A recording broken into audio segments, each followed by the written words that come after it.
Hello, welcome to class today. Hello, Del, welcome to the interview. Hello, Dr. Chunda. How are you today? I am well, thank you so much. Yeah, so today in our leadership corner, we have Del Fickett. Del serves as RVO Works President with overall responsibility for the organization's pursuit of its mission to help more people become small business owners. Big business owners as well. So RVO Works is a public charity providing education, technology, and consulting through a national network of 50 program sponsors and volunteers. Fickett has previously served in advisory roles on the governor's Social Enterprise and Impact Investing Working Group here in Virginia, the US Senate Small Business Productivity Award Panel, and the Virginia Business Incubation Association. He has authored Faith and Sustainable Economic Development Towards a More Just Economy and co-authored Developmental Entrepreneurship in Sub-Saharan Africa, Assessing Financial and Social Returns. More publications in academic journals and news outlets have been added to this list in the recent past. He has lectured and conducted related research at Trinity College in Dublin, Ireland, the Wharton University, the Wharton School at the University of Pennsylvania, Virginia Commonwealth University, Northeastern University. He is currently faculty at the University of Richmond, teaching entrepreneurship. And previously, Del served as strategy consultant in Accenture's European financial services practice, leading strategic planning and IT transformation in multinational banks. He was an entrepreneur in the retail chocolate industry, and he holds an MBA magna cum laude from Villanova University and a BSBA cum laude from La Salle University.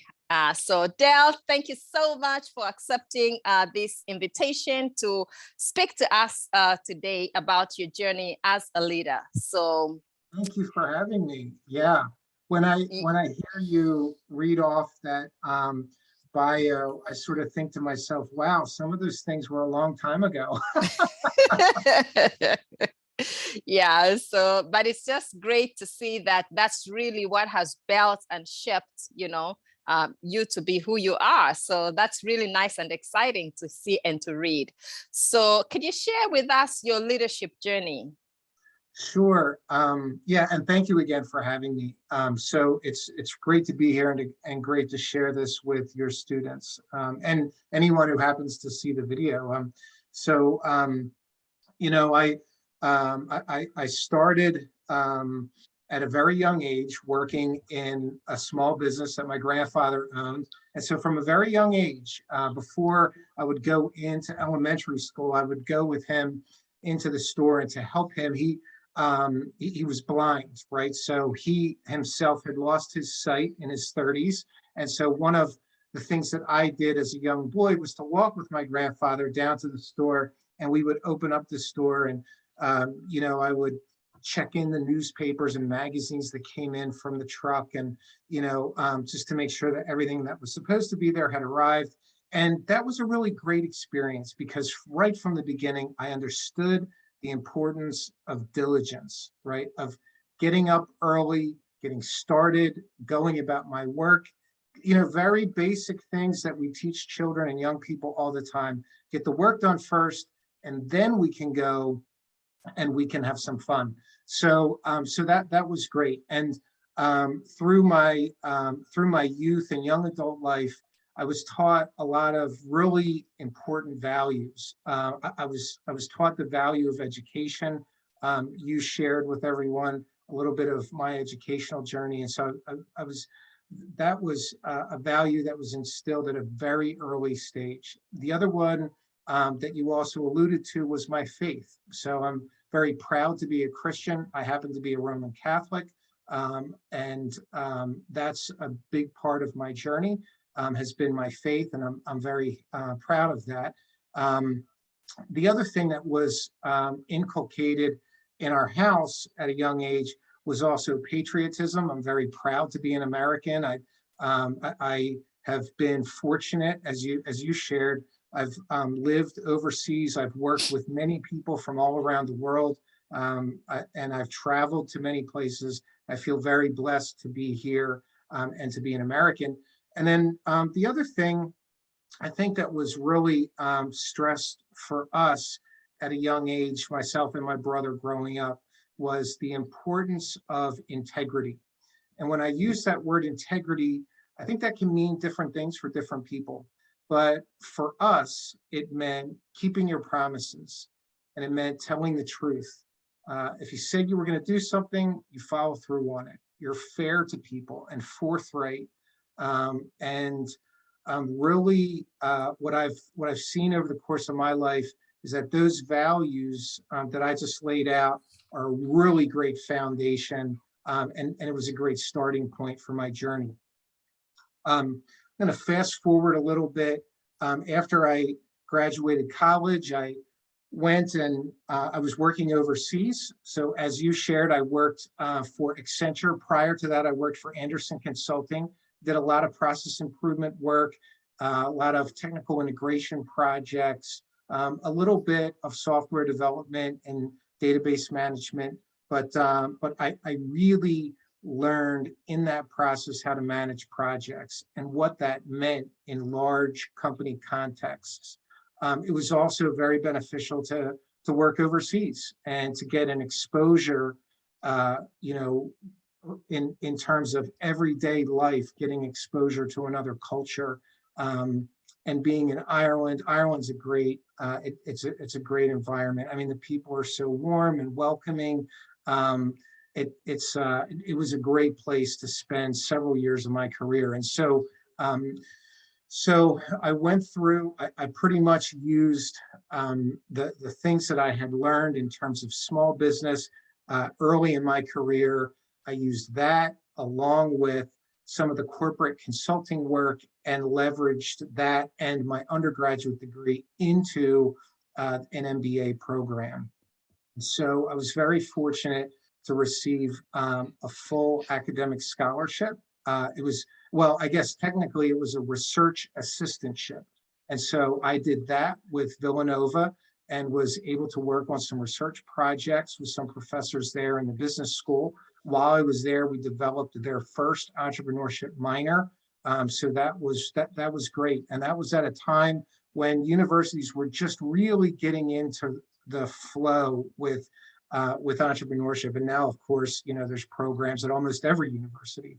But that was great to be a part of. And through that process, I think what really became clear to me was that I had a heart for entrepreneurship. I later started a company. Actually, while I was in graduate school, I wrote a business plan for that chocolate company you mentioned, which we later got started, and myself and my business partner raised some capital and got that company up and running. And I realized that I had a really, I had a heart for entrepreneurship. I loved the idea of starting businesses. I thought that it took all of the different aspects of business and kind of pulled it all together and to build something brand new. And I found that incredibly exciting, and I still do. And then also, I also recognized that I have a head for business strategy, right? And I loved this sort of thinking through the process, looking at different trends in the economy and different industries, developing a strategy to compete within a particular market. So I loved all of that. And that was those sort of formative years really set my career on a particular direction in terms of business, economics, and finance. So I think that all of that kind of led up to the point where I imagine that at that point, having gone through everything I just described, I was about 27, 28 years old at that point. And so unfortunately, tragedy struck. At the time, I was married and our daughter was born. She was 1. And, it was, things had been all going in a good direction. But unfortunately, my father-in-law had developed cancer of the esophagus. And so my wife at the time, my former wife, she and I decided that we were going to go back to Ireland. And so she's from Ireland originally. And so she and I and our daughter went back to Ireland to spend time with him. And I ended up being offered a position to go and to work with the partner that I had worked for years prior. So I went back to work in Accenture. Um, that transition back, it was obviously a difficult time personally. I myself went through some fairly dark times. It was, I felt a sense of, I was sort of disillusioned because I had done the things that I had set out to do, but I wasn't really experiencing a sense of fulfillment and peace in my life. And I remember that it was really at that time, in terms of a lot of upset and unrest, that I decided one of the things I wanted to do was really take a long, hard look at my faith. And so I was not raised a Roman Catholic. I ended up converting to Catholicism and did that while I was living in Ireland, and essentially grew a lot in terms of mindfulness, in terms of prayer, in terms of my own kind of relationship with God. And I thought overall it was just a wonderful experience. And by the way, I am a big believer in helping other people and encouraging other people to explore their faith. And sometimes that means returning to the faith of their childhood. And I'm a big proponent of that, regardless of the tradition in which they grew up. So I'm a big believer in that. And so unfortunately, my father-in-law passed away. At that time, it was right around that time that I ended up on a professional side.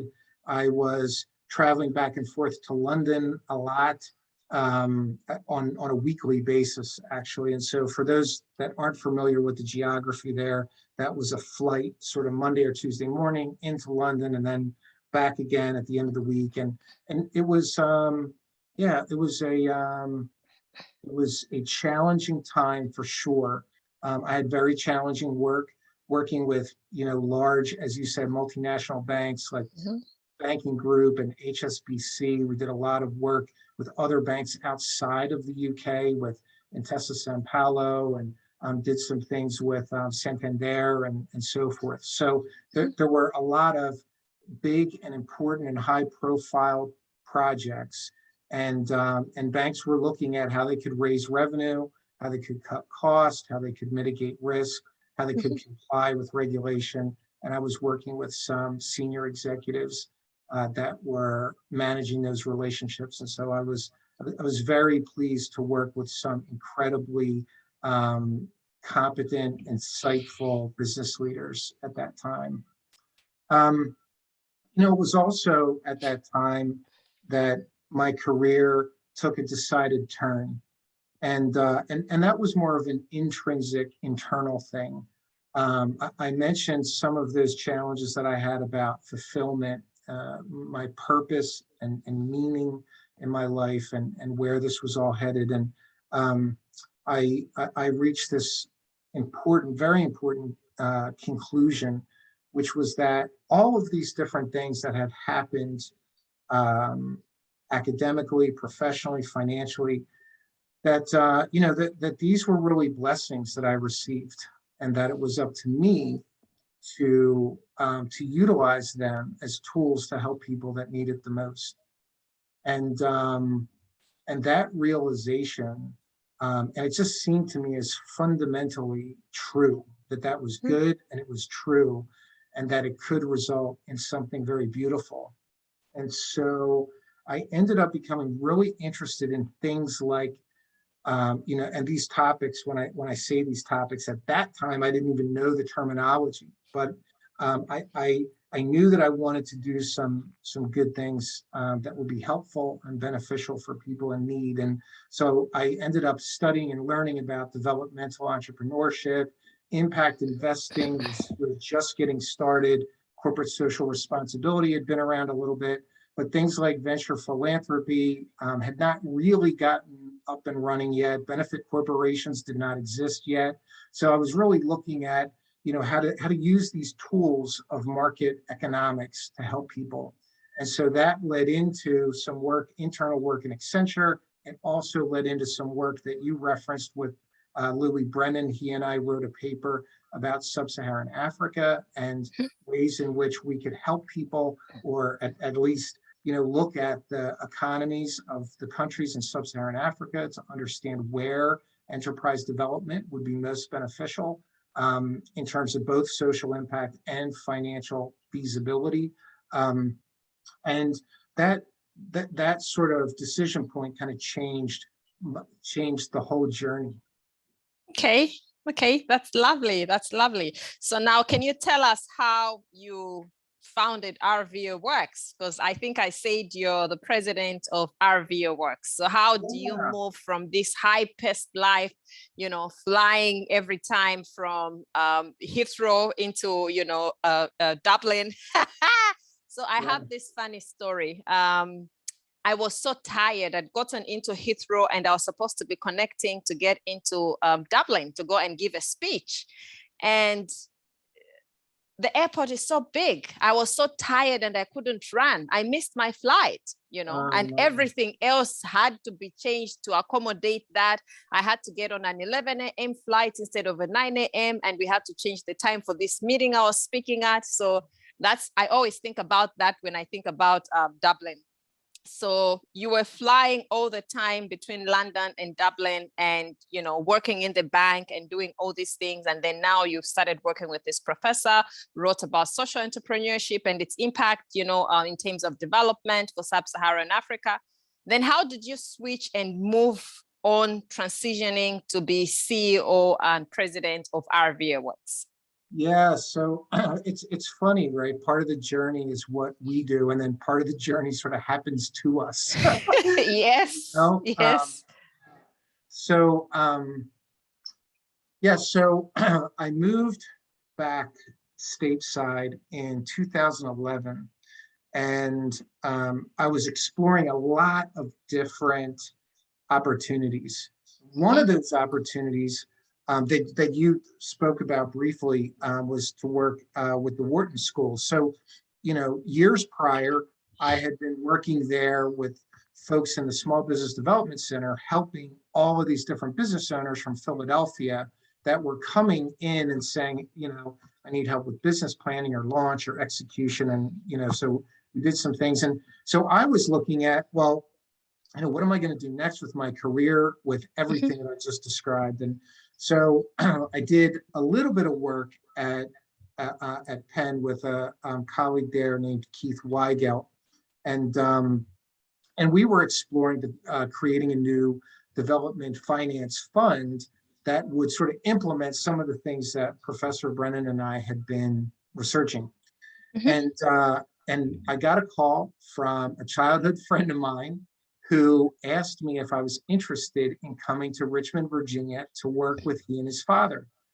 And I sort of laughed and I said, what did I think of it? I said, I've never thought of it. I was applying for things back in London, of course, Dublin. I was looking at San Francisco, New York, these sort of things. And I thought, at no point was I thinking about Richmond, Virginia. But the opportunity came up to do some things with them, and so I moved to Richmond.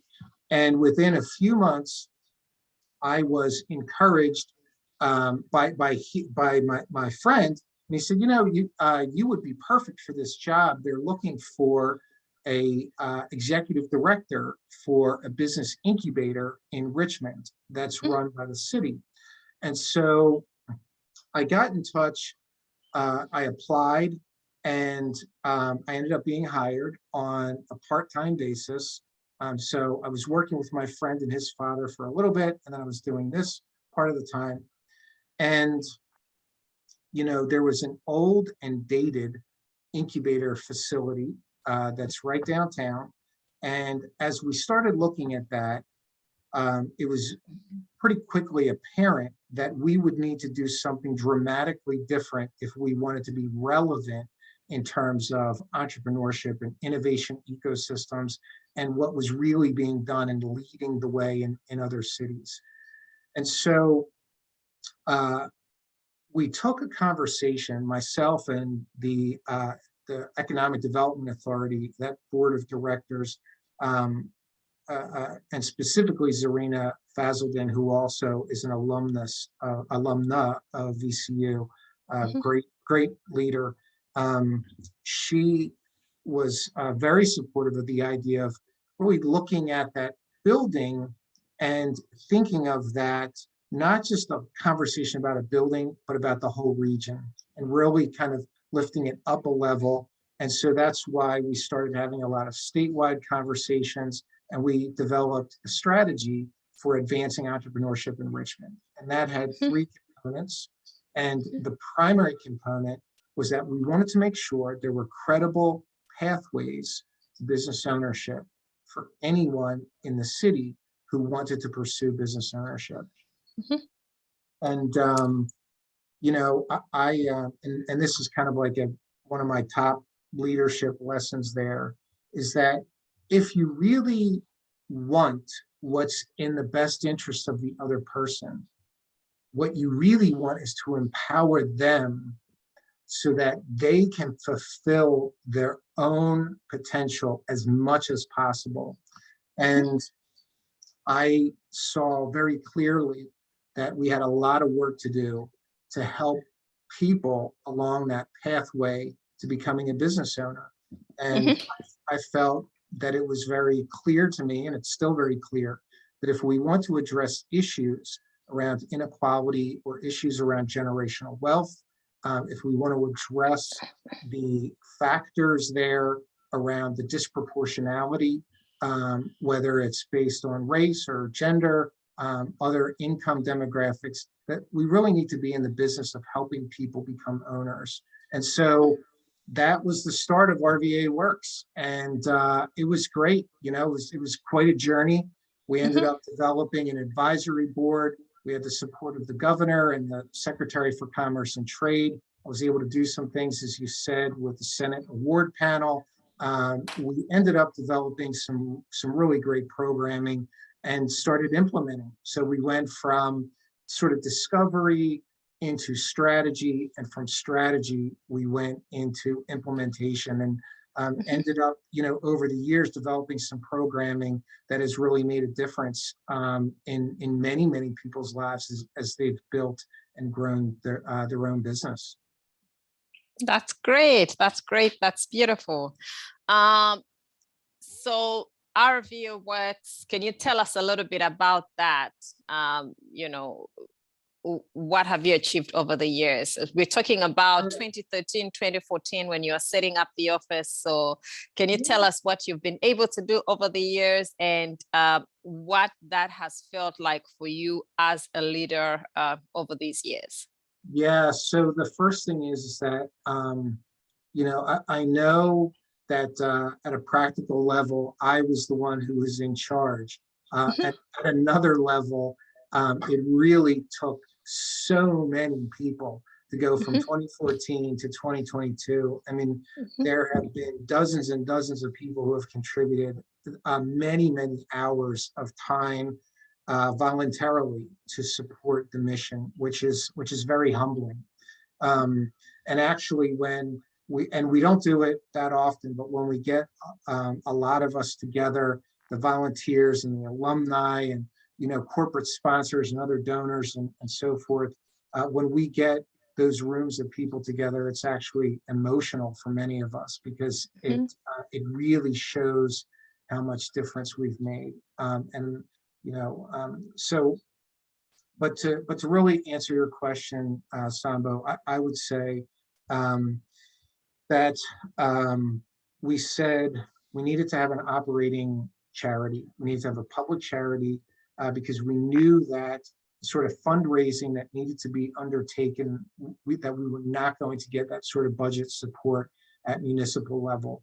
And that's really what it would have taken in order to grow a strong organization. And we knew that we didn't have that sort of support in terms of budget. So what we did was we said, well, we'll form a public charity. So we incorporated as a 501c3. We had a board of directors.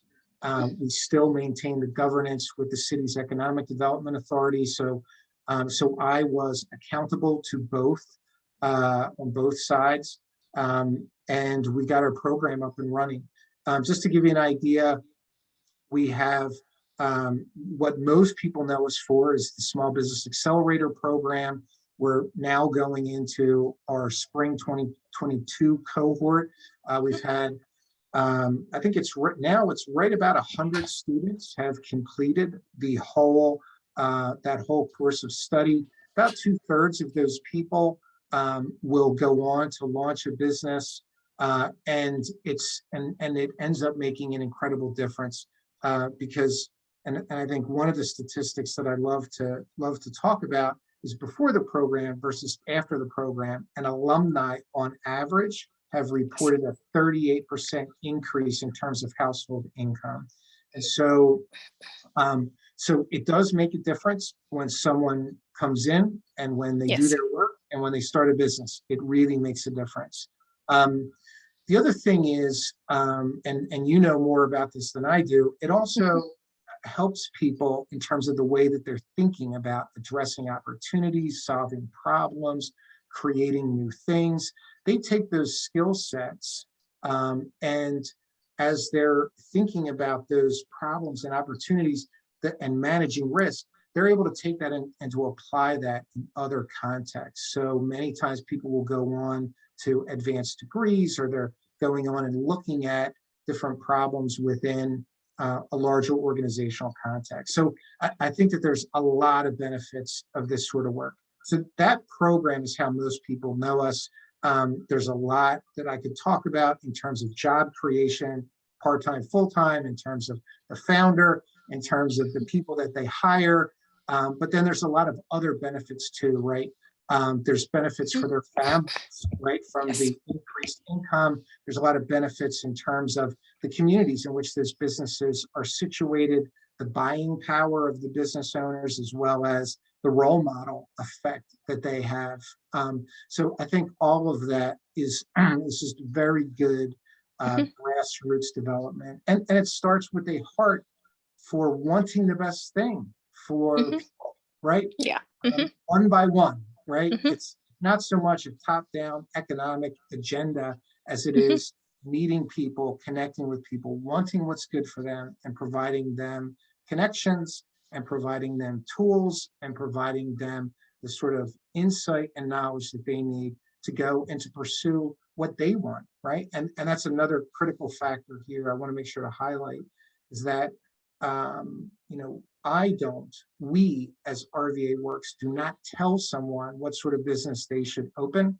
We want to help them to achieve what the vision that is on their heart. Great, that's good. I wanted you to tell us a little bit about, so you have led through different phases of change, you know, and you have changed yourself in the process. You know, you said part of the journey is what we do and what happens to us in the process. I really like that. So that's change basically happening at the organizational level and at the individual level. And you've been gracious enough to share with us details of the changes that, you know, you were experiencing through this phase and these processes as you built your career. Can you share with us what you consider very essential, you know, when you're leading through change? What is most important at that time? Yeah, so so there's a few things that come to mind. So the first is that I think we all need to have a foundation, right? So we need to know very definitively who we are, what we stand for, the values that are important to us. the things on which we will not bend, right? There Yes. are certain things for all of us that are incredibly important. And I laid some of that out early in this discussion. I think it's, for me, it's very important to talk about integrity. It's very important to talk about authentically wanting the best thing for the other person and to be willing to sacrifice something of ourselves for them. It's also incredibly important to really understand the nature of relationships. And let me kind of flush that out a little bit. I've found for me, and I think that this is true for many people, that that if we want to have good relationships with people, we need to be starting from a position of truth. If we're trying to manipulate things, I think we're off center, we're off base. We also need to be developing relationships built on trust and respect. And that trust and respect has to go both ways. And people are very insightful. People are very intuitive, and they understand if we're trying to fool them, right? If we think we can fool someone, we really fool ourselves. And I think that it's very helpful to build good relationships with people. So I think that, at least for me, that's the foundation. I think after that point becomes context, right? And context is very important. So we've talked a little bit about the public sector context. There's the corporate context. There's the context of being a business owner, operating a charity, working with policymakers and donors and corporate sponsors and so forth. So context really matters. And I think it's very important, as much as possible, to put ourselves in the other person's shoes. And they may not say, and oftentimes they don't say, here are my motivations. Here's what I'm trying to achieve. But as much as possible, if we can understand what they're trying to achieve, we can understand what we can do that might be beneficial for them.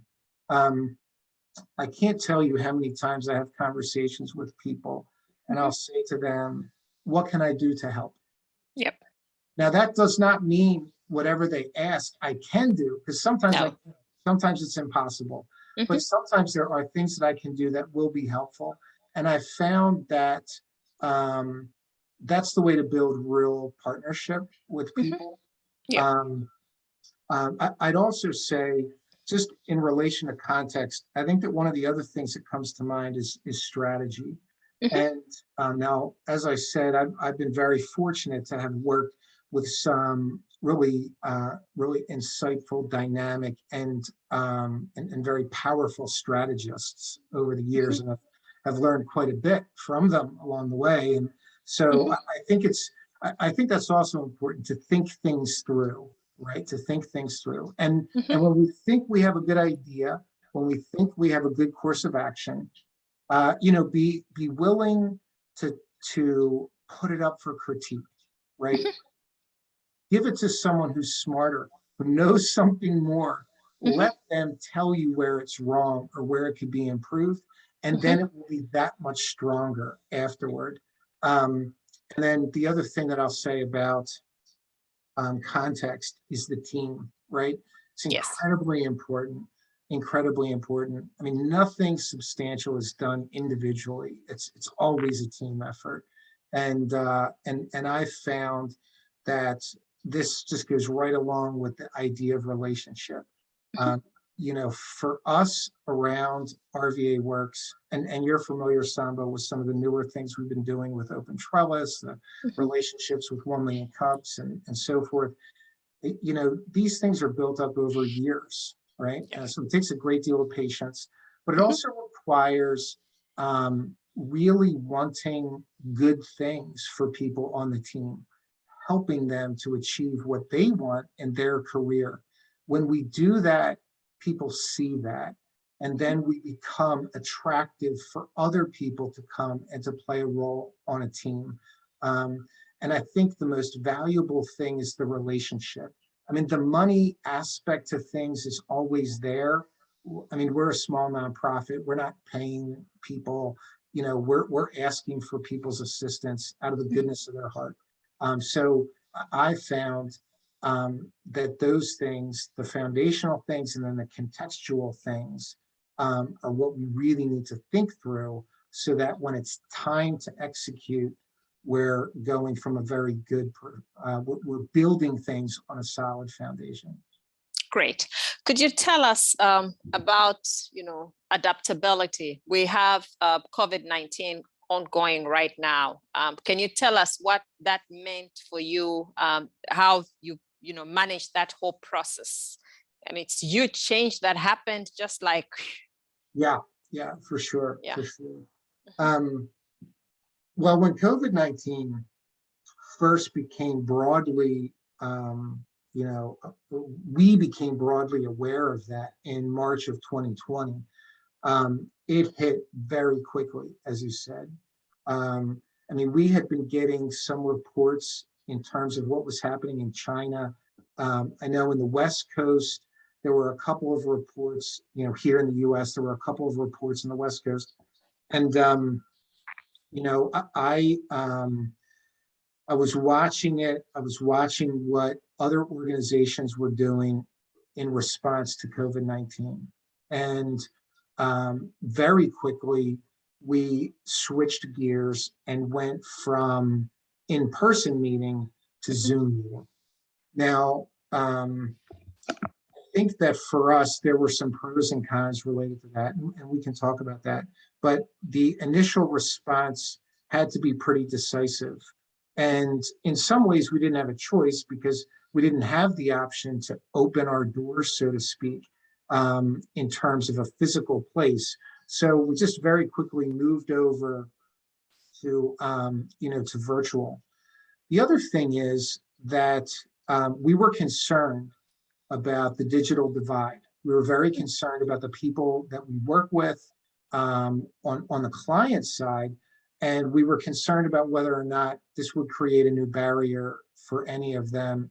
I'm very happy to report that we got no complaints, no hiccups, no issues where people were saying, I can't use Zoom, I have a problem with Zoom. That fortunately was not a part of our circumstance. We ended up doing probably better than others, Sambo, on that, because we saw in those changing economic contexts, we saw that we needed to provide people information, and we needed to do that rapidly. So the 1 Million Cups Conversations is another program we have. That is a national program of the Kauffman Foundation. We are one of the community sponsors, and I'm personally happy to be an organizer for 1 Million Cups Richmond. And so instead of entrepreneurs telling their stories, we moved quickly into public service announcement discussions. So we did that for a period of 8 months. We brought in people nationally at state level, so that all of our constituents and clients and people, even people who had never come into RVA, where they were coming into some of these information sessions because they wanted to know what help is out there for them. And so a lot of that has to do with capital access. Some of it had to do with personal protective equipment. Some of it had to do with, the lockdowns and procedures and infection rates. But we were really happy to provide that information for people. It was certainly necessary, and we were awfully glad that we did. We ended up returning back to the 1 Million Cups. We're still 100% virtual, so we haven't had anything in person yet. And we've had a couple of benefits from that. Number one is that we've had speakers and participants from many different states nationally, and some international participation, which is great. And the second thing is that we've also now have as strong a balance sheet as we've ever had. We've had people who are very interested in terms of empowerment, inclusion, generational wealth, people who are coming to the table and recognize the importance of what we're doing. So I think we've ended up weathering that storm really well so far. There are certainly, and there's always different economic concerns. Right now, the supply chain interruptions, we're in this, cycle with inflation. We're watching what happens with monetary policy. There's a lot of knock-on effects in the markets. All of that is important context for all of our small business owners. So anyway, I hope that helps lay it out a little bit. Yes, no, that's really helpful. Is there anything that you'd like to say in form of advice for the students in the class as they embark on their own leadership journey? Yeah, I'm sure. So, I've been really, really blessed to have so many good students over the years. And I remember some good teaching. I'm going to get to my student advice, but I was given this really good teaching advice. And the teaching advice was, fall in love with the thing that you're teaching. Yeah. And fall in love with the students. Yes. Then you cannot imagine a world where they don't come together, right? Yes. And so I really love working with students. I really do. And, I tell students all the time, and particularly in relation to entrepreneurship, that the problems that they choose to solve, that decision is incredibly important, right? Yes. It's incredibly important for society. It's incredibly important for our families, not just, my family or your family, but families all over the world, right? Yes. The problems we choose to solve are very, very important.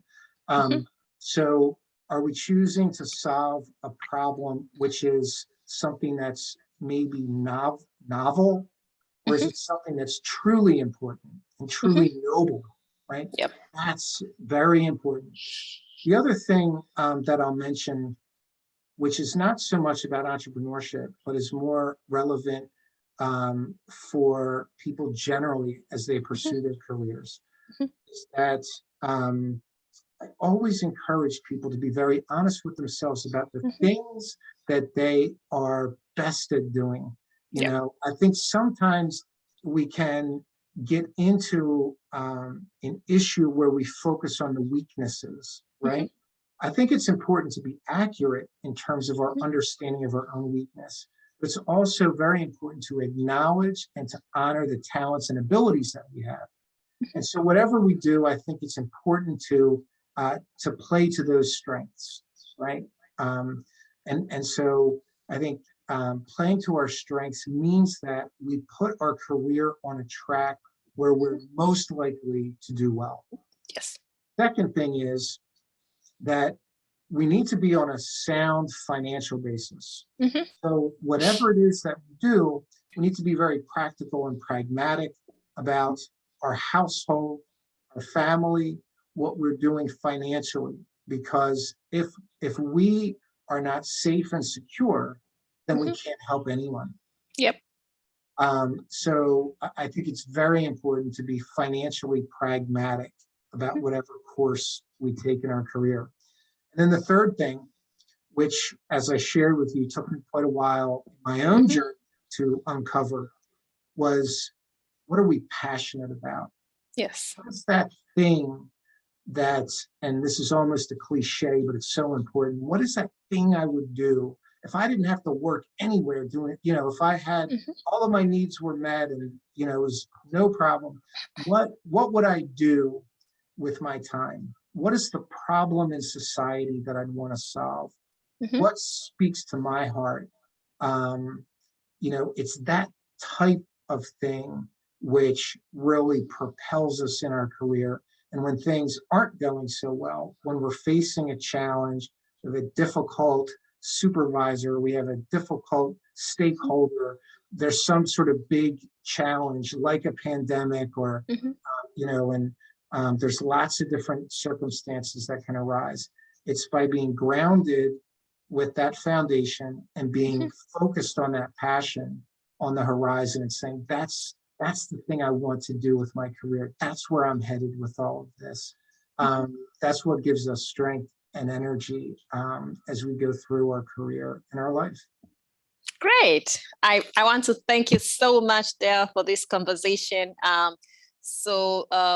the students are going to review this, watch, and they will do an exercise, a little assignment now at the start of the semester. And then at the end of the semester, when we are done learning through, they're going to do another assignment. They'll come back to watch this video and do another assignment. So I'm very, very thankful and grateful for the conversation this afternoon. Thank you. You're very welcome. It's my pleasure. Thank you.